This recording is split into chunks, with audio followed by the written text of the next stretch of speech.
അസ്സലാമു അലൈക്കും വറഹ്മത്തുള്ളാഹി തആല വബറകാതുഹു. ബഹുമാനികളെ, പരിശുദ്ധ റജബ് മാസത്തിലാണ്. റജബ് മാസത്തിന്റെ മഹാത്മ്യം നമുക്കെയും ധാരാളം കേട്ടവരാണ്.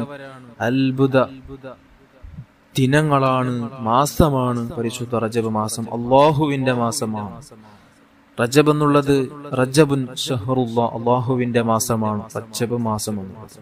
ആ മാസത്തെ ഒരാൾ ബഹുമാനിച്ചാൽ, ആദരിച്ചാൽ അദ്ദേഹത്തിന് ഉന്നത പദവി അല്ലാഹു തആല സ്വർഗത്തിൽ കൊടുക്കുന്നതാണ്. അദ്ദേഹത്തിന് ഉത്തമമായ നല്ലൊരു സ്വർഗം അല്ലാഹു അവന് ഉണ്ടാക്കി വെച്ചതാണ് റജബ് മാസത്തെ ബഹുമാനിച്ചവന്. അപ്പോൾ റജബ് മാസത്തെ ആദരിച്ച് ബഹുമാനിച്ച് നമുക്ക് ധാരാളം ദിക്റുകളും സ്വലാത്തുകളും നന്മകൾ അധികരിപ്പിക്കാൻ കഴിയണം. റജബ് മാസത്തിൽ കൂടുതലായി ചൊല്ലേണ്ട ദിക്ർ ഏതാണ്? അത് ഇസ്തിഗ്ഫാറാണ്. ധാരാളം ഇസ്തിഗ്ഫാർ ചൊല്ലേണ്ട, പാവങ്ങളൊക്കെയും റബ്ബിനോട് തുറന്നു പറഞ്ഞ് നമ്മുടെ പാവങ്ങൾ അല്ലാഹു തആല പുറത്തു ലഭിക്കാൻ വേണ്ടി, പുറത്തു തരാൻ വേണ്ടി ഇസ്തിഗ്ഫാർ അധികരിപ്പിക്കേണ്ട ഒരു മാസമാണ് പരിശുദ്ധ റജബ് മാസം. ആ റജബ് മാസത്തിൽ ഇസ്തിഗ്ഫാർ അധികരിപ്പിക്കാൻ മഹാന്മാർ നമുക്ക് പഠിപ്പിച്ചു തരുമ്പോൾ, ആ ഇസ്തിഗ്ഫാറിന്റെ കൂട്ടത്തിൽ ഏറ്റവും ഉന്നതമായ ഇസ്തിഗ്ഫാറിന്റെ നേതാവാണെന്ന് ഹബീബായ തങ്ങൾ പഠിപ്പിച്ച സയ്യിദുൽ ഇസ്തിഗ്ഫാർ നമുക്ക് ദിവസവും ചൊല്ലാൻ കഴിയണം. രാവിലെ ചൊല്ലിയാൽ നമുക്ക് ലഭിക്കുന്ന മഹത്വം, വൈകുന്നേരം ചൊല്ലിയാൽ നമുക്ക് ലഭിക്കുന്ന മഹത്വം അത്ഭുതമാണ്. ബഹുമാനികള്, നമ്മുടെ ജീവിതത്തിൽ ദിവസവും പതിവാക്കുന്നവരാകണം.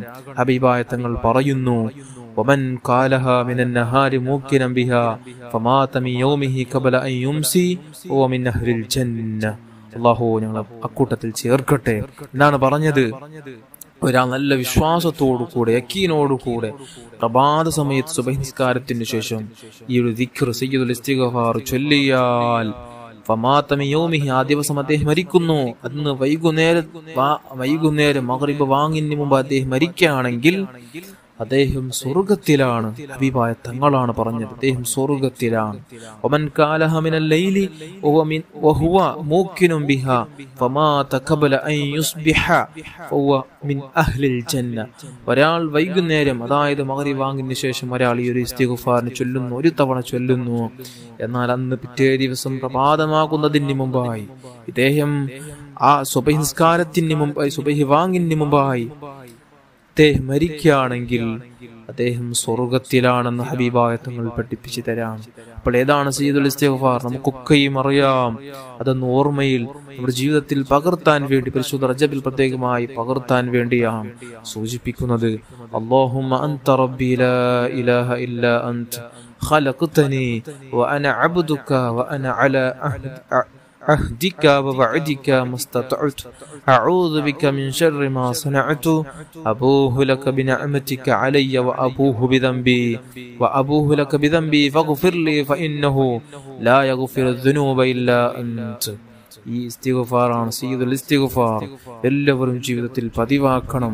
നിങ്ങളോടും എന്നോടും വസിയ്യത്ത് ചെയ്ത് നിർത്തുകയാണ്. അസ്സലാമു അലൈക്കും വറഹ്മത്തുള്ളാഹി തആല വബറകാതുഹു.